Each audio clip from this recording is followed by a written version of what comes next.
The top stories tonight in Y News.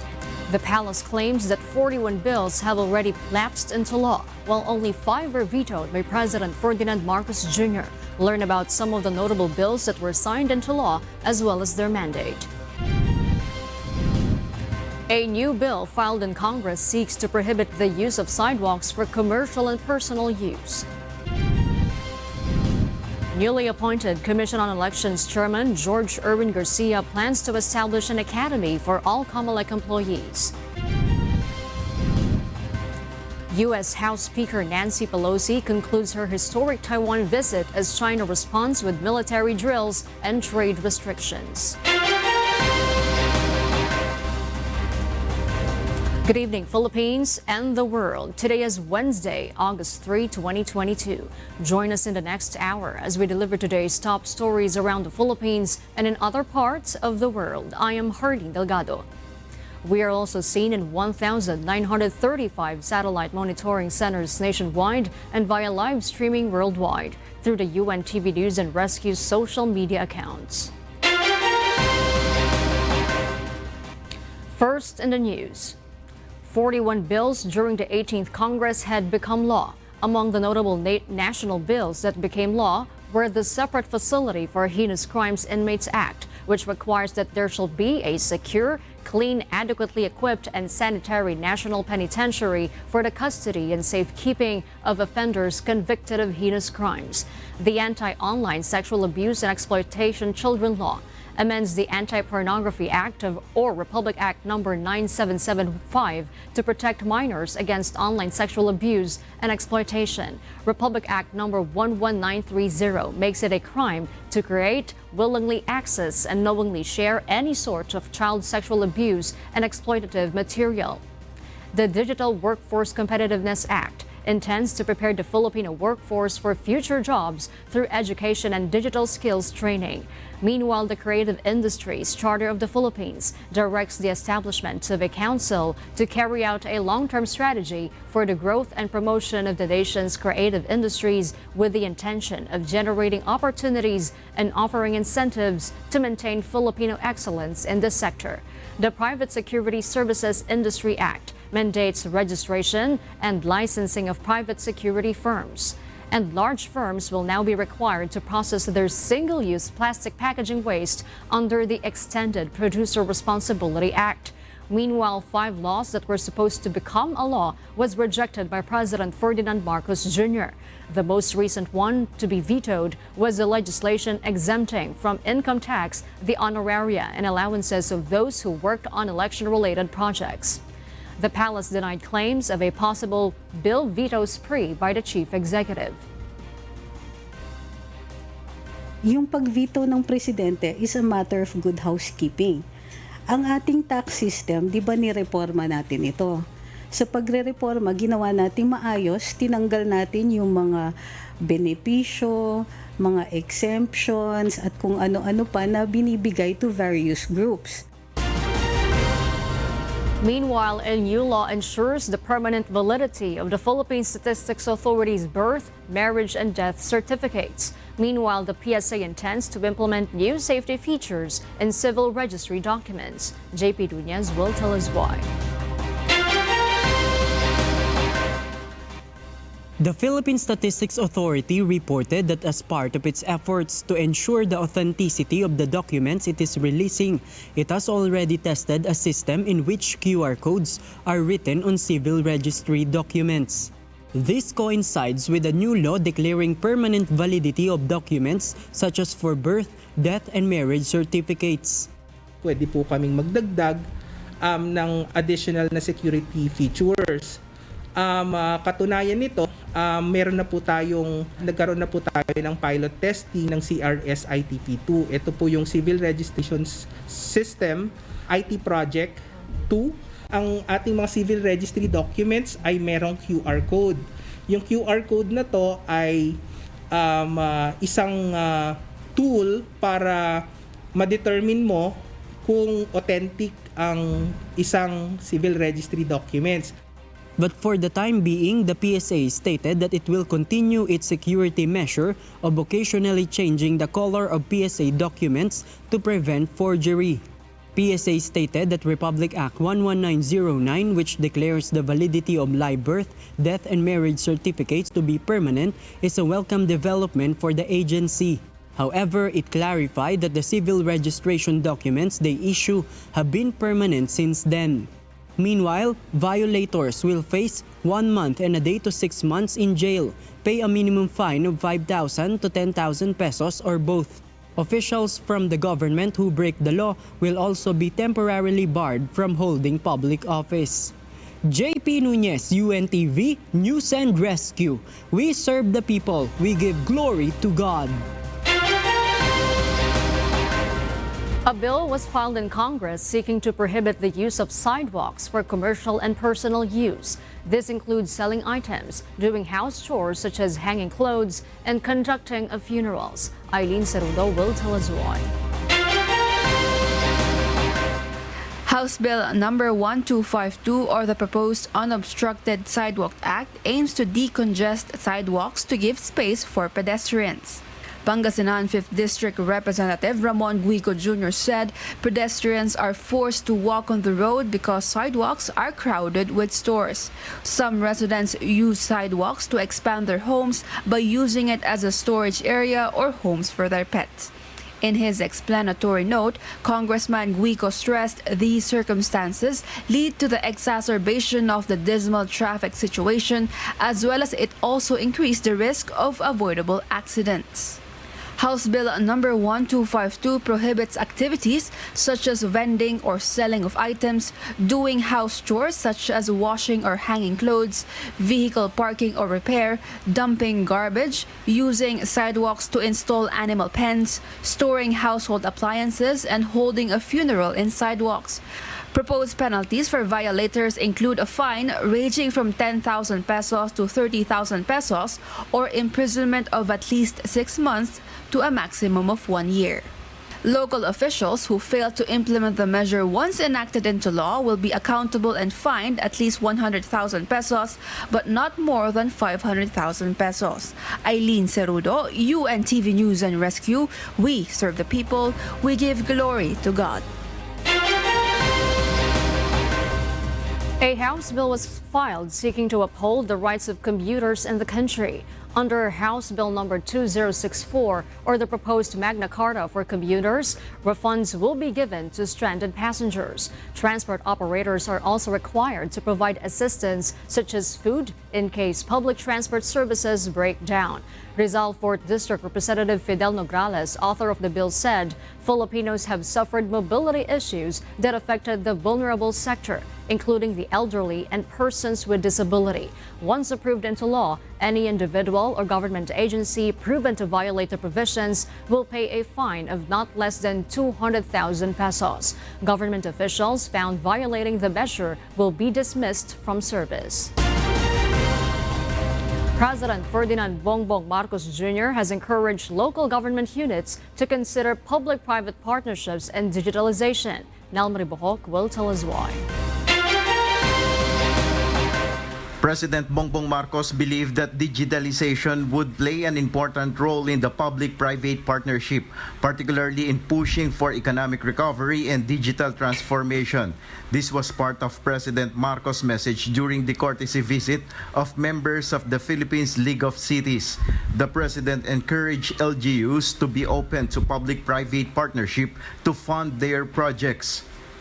When it comes to changing our country from the bottom up, and that's what we're going to have to do, because what we are doing nothing less now than transforming our economy into a post-pandemic.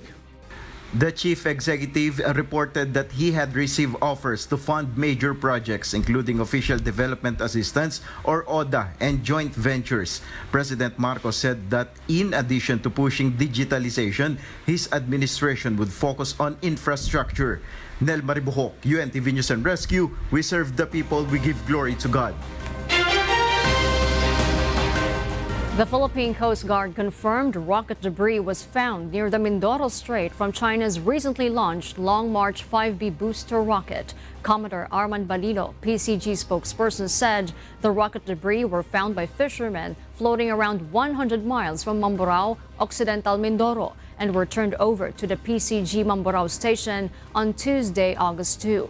Wreckage photos show Chinese markings as well as a print of the Chinese flag. The PCG did not provide any further information on the incident. According to the United States Space Command, the booster rocket was launched by China on July 24, but made an eventual return to Earth. Earlier, the Philippine Space Agency reported that some debris had fallen over the Sulusi area near Palawan.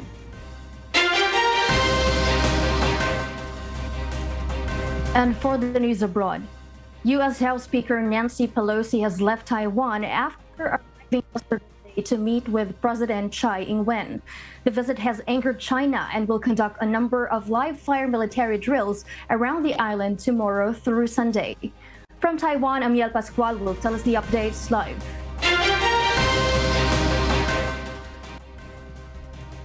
Yes, Amiel?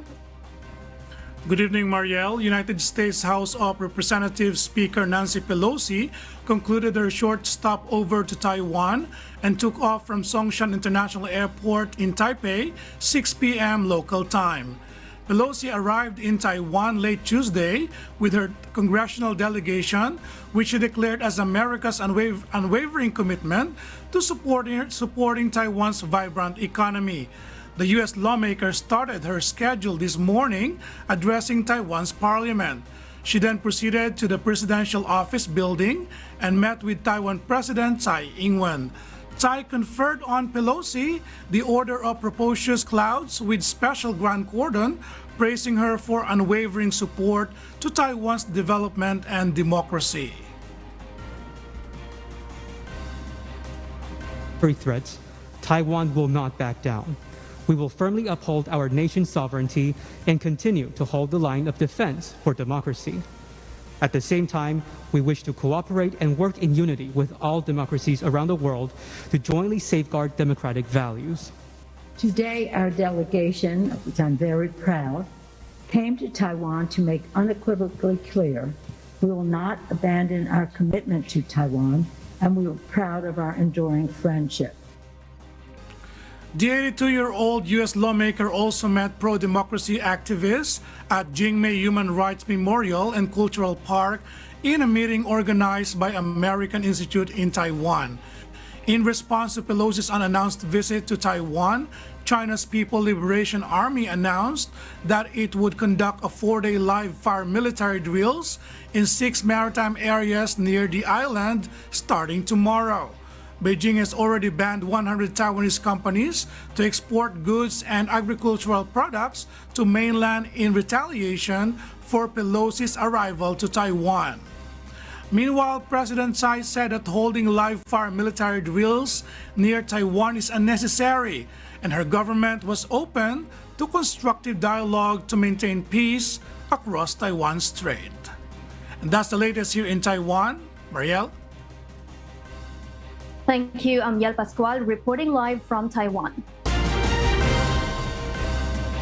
Ukrainian soldiers could be tried under anti-terror laws and face up to 20 years in prison. May Van Dog will tell us why live.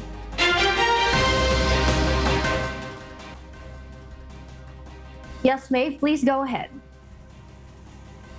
Marielle, the Azov Regiment, one of the most prominent Ukrainian military formations, has been designated by Russia's top court as a terrorist group in a ruling on Tuesday. Russia frequently cites Azov in asserting that Ukraine is controlled by fascists or dictators, despite the regiment affirming that it has reformed its radical origins and has nothing to do with politics. The unit stated that Russia is looking for new excuses and justifications for their war crimes following last week's explosion, which killed more than 50 Ukrainian prisoners of war, and urged the U.S. State Department to designate Russia a terrorist state. Thousands of Ukrainian defenders, including members of the Azov regiment, were captured by Russian forces when the eastern Ukrainian port of the city of Mariupol fell in May. According to Russia's criminal code, terrorist group members that are captured can be jailed for up to 10 years and 20 years for their leaders. Back to you, Marielle. Thank you, May Vendog, reporting live. South Korea is considering cutting down worldwide K-pop sensation BTS's mandatory military service from 2 years down to just 3 weeks. Ia De Vera will tell us why live.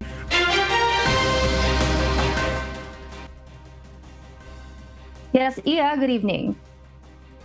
Good evening, Marielle. The global K-pop boy group's eldest member, Jin's upcoming 30th birthday stirs the debate of whether or not BTS members should continue to serve the mandatory military enlistment.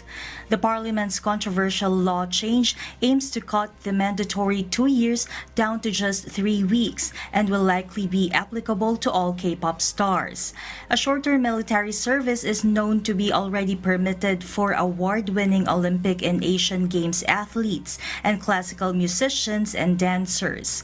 South Korea's Defense Minister Lee Jong-sub in a parliament session stated that even if the BTS members do end up joining the military, they would still be given the chance to perform in concerts overseas.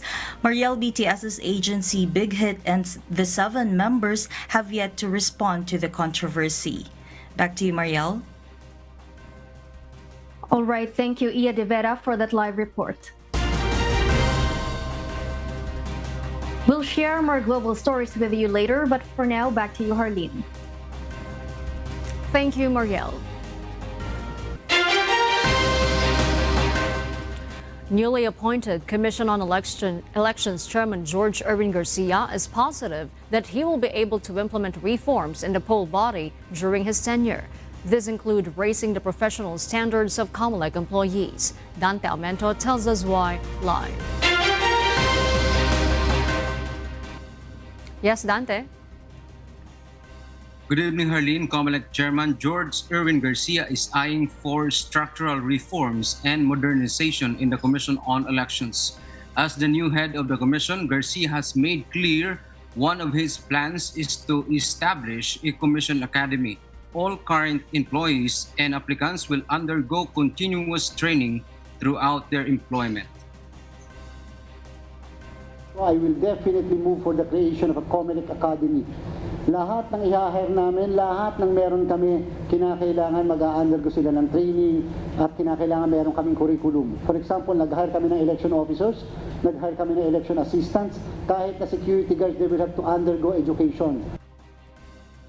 As a constitutional body of government, Garcia emphasized that its employees could not be stagnant in terms of new information or modern technology.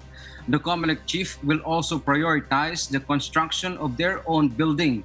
It enables them to consolidate all departments' equipment, including election-related supplies.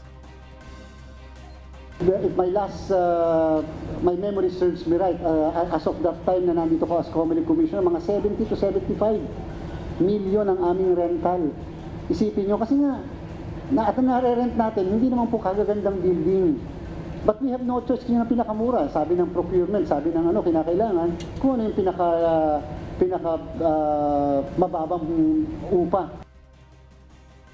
Garcia revealed that he is confident the president won't interfere with the commission. In fact, the chief executive has not yet given him any marching order. Knowing him, dahil siyempre hindi naman po natin maitatanggi na ako'y nagsilbi sa kanya bilang abogado niya before, kilala ko po kasi ang ating Pangulo at sigurado kung magbibigay siya ng instruction, ang unang sasabihin niya, hindi kita pwedeng pakialman at hindi ko papakialman ang pagtatrabaho mo sapagkat independent body ang COMELEC. Sure ako dyan, ganun siya kaigpit. Finally, for the sake of being independent and impartial, he will also inhibit in all cases, not just of President Marcos, but also of cases involving his former clients. And that's the latest live from Quezon City. Back to you, Harleen. Thank you, Dante Almento, reporting live. Senator Risa Hontiveros filed a resolution seeking to probe the reported unused and expired COVID-19 vaccines. According to the senator, based on reports, COVID-19 vaccine wastage may have reached 4 million to 27 million doses, supposedly amounting to 5 to 13 billion pesos.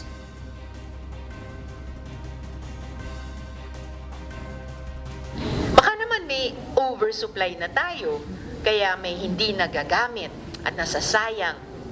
Huwag naman sanang ipangalandakan na dinaig pa nila si Asong Aksaya. Dapat may managot dito.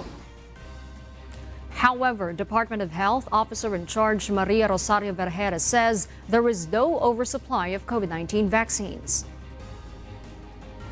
No, we do not have an oversupply. Pag tinignan ho natin ang mga estima, kaya tayo bumili niyan kasi binilan natin ang ating populasyon ng Pilipino. Nagkataon, pagdating ng mga bakuna dito, marami ang nagkaroon ng hesitancy. Marami rin po ang hindi pa pumupunta para makakuha ng kanilang scheduled na allocation for the vaccine. So it's not really oversupply. Kailangan lamang talaga maabot natin yung mga eligible population so that we can consume these vaccines. She adds they have no data of the reported unused and expired COVID-19 vaccines that were mentioned by the senator. Despite this, Vergara assures the health department is ready to face any investigation on the matter. For her part, Senator Amy Marcos appeals to the DOH to open the vaccination of second dose of booster shots to all sectors. Alam natin noong July 27, lahat ng Moderna nag-expire. Nakakaiyak naman, sayang na sayang. Pwede ba, DOH, buksan na ninyo sa lahat ng sektor? Wala nang priority. Ang natitirang vaccine na lamang ay yung Pfizer. Huwag naman natin sayangin. Earlier, former presidential advisor for entrepreneurship and Go Negosyo founder Joey Concepcion said that up to 4.2 million doses of COVID-19 vaccines that were procured by the private sector have expired. This, Concepcion says, translates to 5.1 billion pesos worth of losses on the part of the private sector. The former presidential advisor appeals to the government to address the gaps in the vaccination system, including the leadership in the health department, who should also have the visibility on the inventory of vaccines to ensure its sufficient management.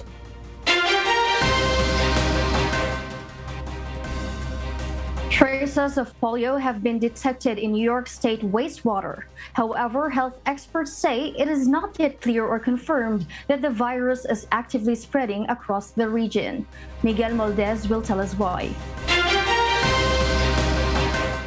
According to the U.S. Centers for Disease Control and Prevention, no new cases of polio has been identified in the country.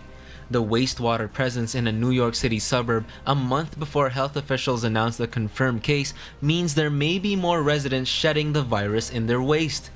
But so far, only one adult in the state has been diagnosed with the polio virus. As a precaution, health experts are encouraging residents to check and make sure they are updated on their polio vaccines. State Health Commissioner Dr. Mary Bassett said polio quickly spreads, so now is the time for every adult, parent, guardian, and their children to get vaccinated. The sample found in the wastewater has been linked to a polio virus strain originating from Israel, though the patient has not traveled to that part of the world. Miguel Moldez, UNTV News and Rescue. We serve the people, we give glory to God.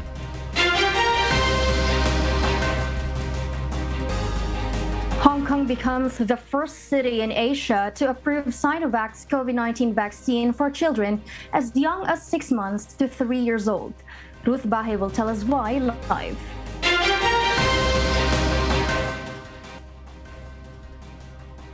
Yes, Ruth?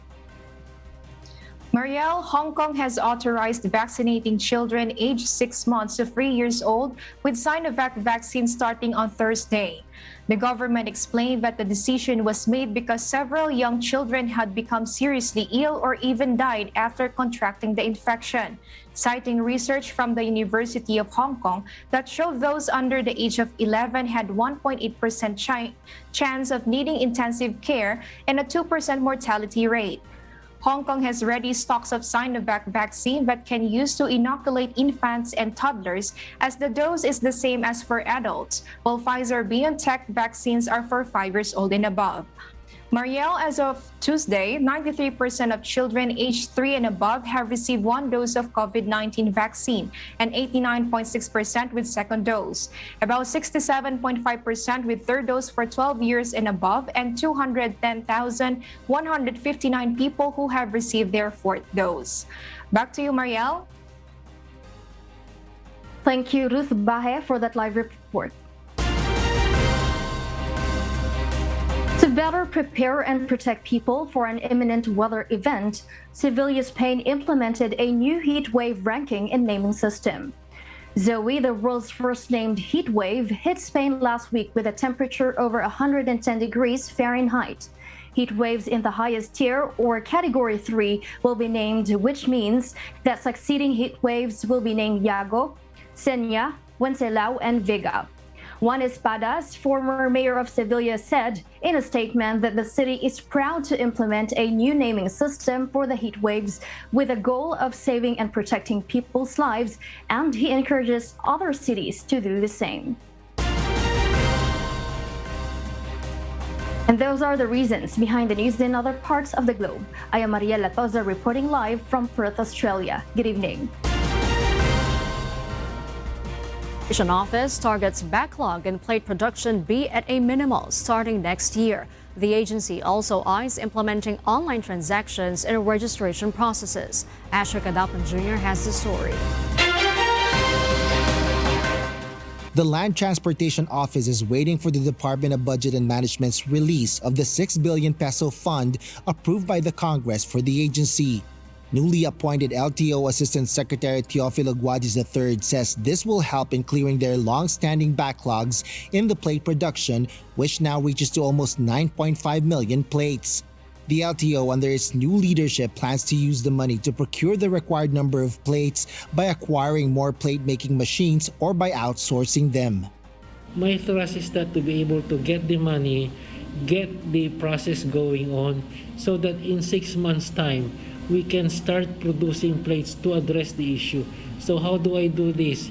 Either I purchase another machine or I outsource this.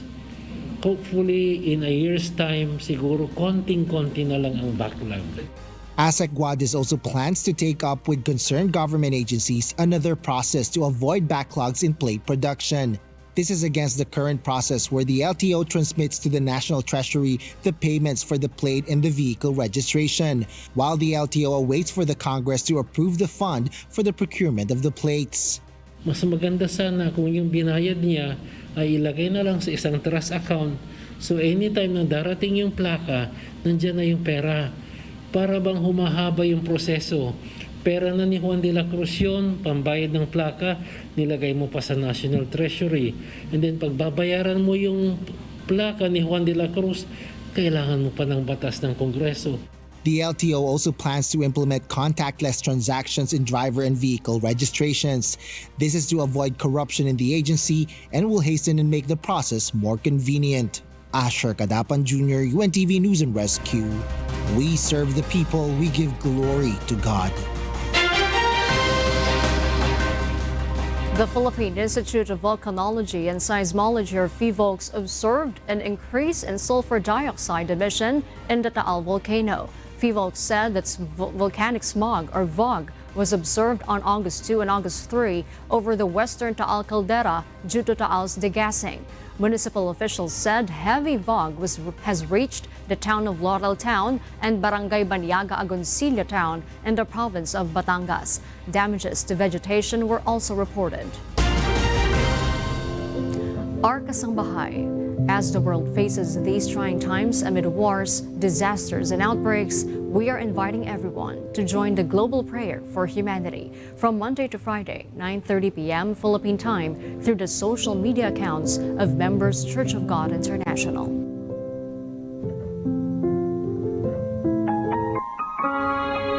And before we close, we will leave you with a word, giving glory to God.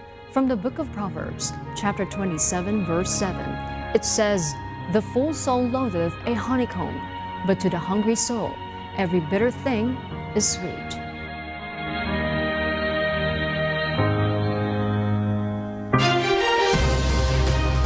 And those are the reasons behind the news August 3, 2022. Reasons we deliver to you as they unfold. I am Harleen Delgado. Because we need to know, we will always ask why. We serve the people, we give glory to God.